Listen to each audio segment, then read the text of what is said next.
यामधला जो 6वा मुद्दा आहे तो आहे उपयोगिता व समाधान यातील फरक। उपयोगिता व समाधान यातील फरक पाहण्यापूर्वी आपल्याला पहिला प्रश्न पडला पाहिजे की व्यक्ती वस्तू का वापरतो, वस्तू वापरण्याचं कारण काय। कोणता व्यक्ती वस्तू का वापरतो, तर त्या वस्तूमध्ये उपयोगिता असते। म्हणजे उपभोगाचं कारण काय आहे, तर उपयोगिता। जर वस्तूच्या अंगी उपयोगिता नसती तर आपण उपभोग घेतला असता का, नाही। मग उपभोगाचं कारण म्हणजेच उपयोगिता। वस्तूच्या अंगी जर उपयोगिता नसती तर आपण वस्तूच वापरली नसती। म्हणजे आपला उपभोग पूर्ण करण्याची क्षमता वस्तूमध्ये असते, म्हणूनच आपण ती वस्तू वापरतो। म्हणजे त्या वस्तूमध्ये उपयोगिता असते, म्हणूनच आपण ती वस्तू वापरतो। म्हणजे उपयोगिता हे उपभोगाचं कारण आहे। उपयोगिता हे उपभोगाचं काय आहे, कारण आहे। तर समाधान, समाधान काय आहे, समाधान लक्ष द्या। तर समाधान हे उपभोगाचा परिणाम आहे। समाधान काय आहे, उपभोगाचा परिणाम आहे। म्हणजे लक्षात घ्या, जेव्हा आपल्याला तहान लागते आणि पाणी पितो, पाण्यामध्ये उपयोगिता आहे म्हणून आपण पाणी पितो।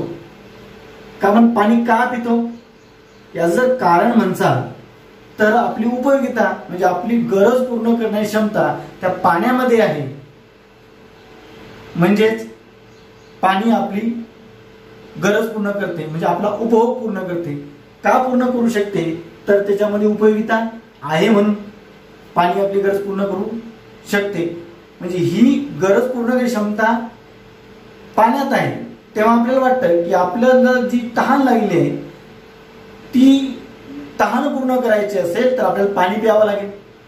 म्हणजे ही सुरुवात, उपभोगाची सुरुवात उपयोगितेने होते। म्हणजे असं जेव्हा वाटतं की आपली गरज ही पाण्याने पूर्ण होते, म्हणजे ही सुरुवात झाली। म्हणजे उपभोगाचं कारण उपयोगिता झाली। म्हणजे उपयोगिता का, तर उपभोग आहे म्हणून आपण ती उपयोगिता घेतो। तर समाधान काय आहे, जर पाणी पिल्यानंतर जे वाटतं, पूर्ण पाणी पिलं, खूप तहान लागली होती, आता पाणी पिलं तर जे काय वाटतं आपल्याला, समाधान। म्हणजे ते वस्तूचा वापर केल्यानंतर आपल्याला जे वाटतं, जे फिलिंग होतं, जी भावना बनते, त्याचा संबंध समाधानाशी आहे। म्हणजे समाधान म्हणजे वस्तूचा वापर केल्यानंतर आपल्यावर जो परिणाम होतो त्या परिणामाशी समाधानाचा संबंध आहे। समाधान हे मानसशास्त्रीय आहे। म्हणजे आपल्याला जी भावना होते, भावना ही मानसिक संकल्पना आहे। भावना असेल, आपल्याला जे वाटतं, आपल्याला जे फील होतं, त्याच्याशी संबंध हा समाधानाचा असतो। म्हणजे समाधान ही एक मानसशास्त्रीय संकल्पना आहे। आणि ती वस्तूचा वापर केल्यानंतर आपल्याला काहीतरी वाटतं, खूप तहान लागली होती, आता 2 ग्लास पाणी पिलं, आता काय वाटतं आहे मला, समाधान।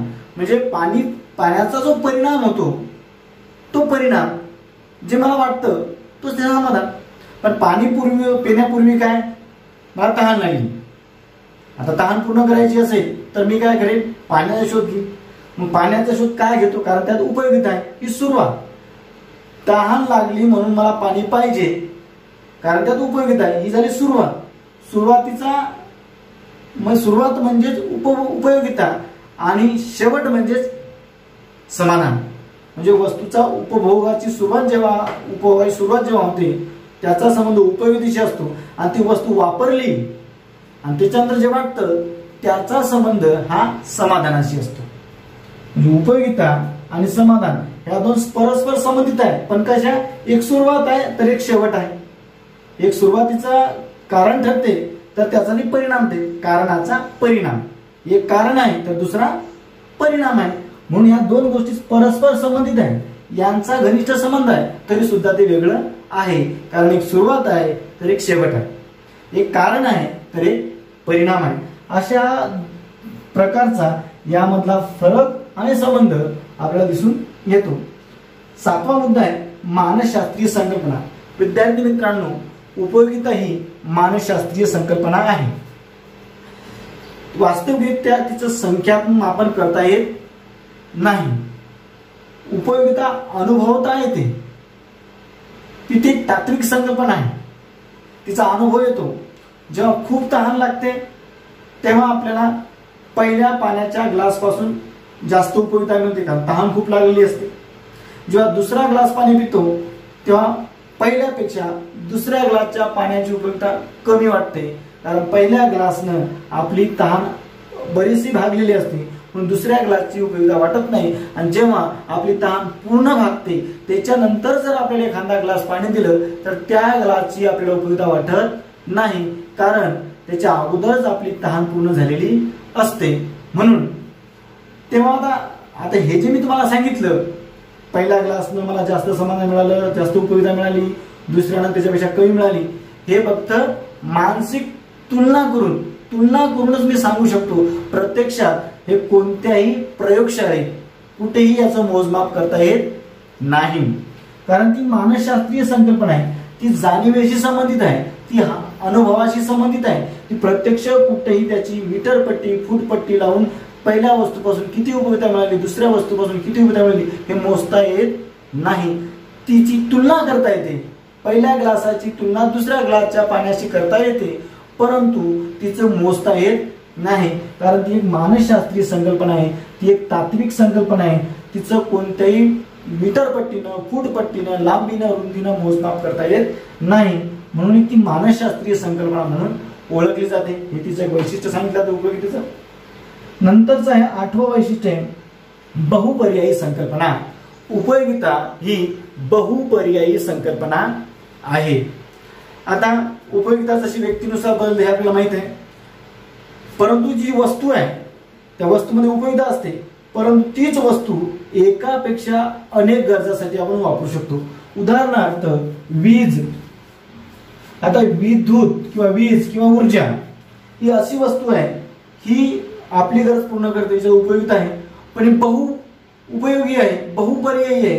ही आपल्याला फॅनसाठी वापरता येते, ही फ्रीजमध्ये वापरता येते, टीव्ही मध्ये वापरता येते, ग्रीझर मध्ये वापरता येते, इन्व्हर्टरमध्ये साठवून ठेवण्यासाठी वापरता येते, अनेक विविध प्रेससाठी वापरता येते, हीटर म्हणून वापरता येते. असे कितीतरी उपयोग या विजेचे आपल्याला करता येतात. म्हणजे विजेच्या अंगी असणारी जी उपयोगिता आहे ही बहुपर्यायी आहे. वेगवेगळ्या व्यक्तीला वेगळ्या प्रकारची उपयोगिता वीज देत असते, म्हणून हिला विजेचं वैशिष्ट्य किंवा उपयोगितेचं वैशिष्ट्य असं सांगितलं जाते की ही उपयोगिता बहुपर्यायी आहे, तिचे अनेक उपयोग आहेत.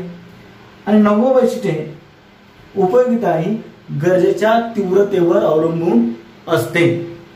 आता ज्याला जेवढी जास्त गरज तेवढी त्याची उपयोगिता, त्या व्यक्तीला त्या वस्तूची उपयोगिता तेवढी जास्त असते. तीव्रता म्हणजे किती गरज आहे, निकड किती गरज आहे. आता विद्यार्थी मित्रांनो बघा, आज संपूर्ण जगभर कोरोना व्हायरसचा फैलाव झालेला आहे, अनेक रुग्ण यामध्ये वाढत आहेत. आता आपली कोरोना लसीची किंवा कोरोना औषधीची गरज खूप वाढलेली आहे, म्हणजे गरजेची तीव्रता खूप आहे. आज जर कोणत्याही देशात या कोरोनावर जर औषध निघालं तर सर्व देश पटापट त्याची मागणी करतील, सर्व देश त्याची डिमांड करतील, कारण सर्वांना त्याच्यात उपयोगिता आहे. कारण लाखो पेशंट प्रत्येक देशात झालेले आहेत. भारतासारख्या देशात आज रोजी 10 लाखापर्यंत तो आकडा गेलेला आहे. एवढ्या मोठ्या पेशंटला त्या औषधीची गरज आहे, तीव्रतेनं गरज आहे, अत्यावश्यक आहे. जर ही मिळाली नाही आणखी 1-1.5 वर्ष तर कितीतरी लोकांचा यामध्ये बळी जाऊ शकतो. म्हणजे आपली गरज वाढलेली आहे, म्हणजे कोरोना लसीची, कोरोना औषध तीव्रता वाढलेली आहे, सर्व जगांची वाढलेली आहे. समजा कोरोना येण्यापूर्वी जर याची कोणी औषध काढली असती तर ते औषध कोणी खरेदी केलं असतं का, कारण तेव्हा त्याची गरज नव्हती. किंवा काही कालांतरानं साधारणतः 1-1.5 वर्षात हा कोरोनाचा लसीचा औषध वापर झाल्यानंतर किंवा पेशंट कमी झाल्यानंतर किंवा सगळ्यांना औषध मिळाल्यानंतर पुन्हा या औषधाची गरज राहील का, तर या औषधाची पुन्हा गरज राहणार नाही. म्हणजे एवढ्या तीव्रतेने राहणार नाही. कमी अधिक प्रमाणात पेशंट येईल तर कमी अधिक प्रमाणात त्याची डिमांड होईल. परंतु आज सध्या रोजी या जगात 1 कोटीच्या वर पेशंट गेलेले असताना त्याची तीव्रता खूप जास्त आहे. कालांतराने ही तीव्रता कमी होईल. म्हणजे त्याची उपयोगिता कालांतराने काय होईल, कमी होऊ शकते. सध्या आजची खूप जास्त आहे, म्हणून गरजेच्या तीव्रतेवर उपयोगिता अवलंबून असते. हे एक त्याचं 9व्या नंबरचं वैशिष्ट्य आपल्याला सांगता येईल. 10वा नंबर आहे मागणीचा आधार. वस्तूच्या अंगी उपयोगिता असते म्हणूनच तर वस्तू खरेदी केली जाते. जर तिच्यात उपयोगिता नसती तर केली असती का, नाही. उदाहरणार्थ कोरोनाचं औषध आज जर निघालं तर तिला मागणी येणारच आहे. जर नाही निघालं तर शोध चालू आहे, सध्या निघेलच. परंतु गरज जेवढी जास्त असेल तेवढी त्या वस्तू डिमांड येते. म्हणजे उपयोगिता आहे म्हणूनच मागणी निर्माण होते. जर एखाद्या वस्तूची उपयोगिता नसेल तर तिला डिमांड येईल का, तिला मार्केटमध्ये कोणी घेईल का. उपयोगाची वस्तू नाही, कोणी जरी विकायला आणली तर कोणी घेईल का, तर अजिबात घेणार नाही. म्हणजे उपयोगिता आहे म्हणून पुढचं जे सिद्धांत तयार झालेले आहेत, मागणीचा सिद्धांत आहे, मागणीच्या सिद्धांतानंतर पुढचा सिद्धांत आहे, याचा सगळ्याचा संबंध हा उपयोगितेशी आहे. म्हणून अर्थशास्त्रात उपयोगिता ही जी संकल्पना आहे, ही जी कन्सेप्ट आहे, अतिशय महत्वपूर्ण आहे. कारण याच्यानंतरचे जे चॅप्टर आहे ते आपल्याला याच विश्लेषणाच्या आधारानं किंवा याच्या संबंधित संकल्पनेच्या आधारानं स्पष्ट करायचे आहेत, समजून घ्यायचे आहेत. म्हणून ही उपयोगितेचे जे विश्लेषण आहे किंवा उपयोगितेची वैशिष्ट्ये समजून घेणं आवश्यक आहे. साधारणतः 10 प्रकारची वैशिष्ट्ये आपल्याला दिसतात. पहिलं होतं सापेक्ष संकल्पना आहे, स्थळ काळ सापेक्ष म्हणून आपण पाहिलेलं आहे. दुसरं आहे व्यक्तिनिष्ठ संकल्पना, व्यक्तीनुसार बदलणारी संकल्पना आहे. नैतिकदृष्ट्या तटस्थ, उपयोगिता चांगलं वाईट सांगत नाही, ती तटस्थ स्वरूपाची असते. उपयोगिता आणि उपयुक्तता यात फरक आहे, आपण चांगल्या प्रकारे समजून घेतलेला आहे. 5वं आहे उपयोगिता व आनंद, यामध्ये सुद्धा फरक आहे. 6वं उपयोगिता व समाधान, यातही फरक आहे. तसेच उपयोगिता ही केवळ तात्विक संकल्पना आहे, ती मानसशास्त्रीय संकल्पना आहे, तिचं कोणतेही मोजमाप करता येत नाही, ती अनुभवाने सिद्ध करता येते.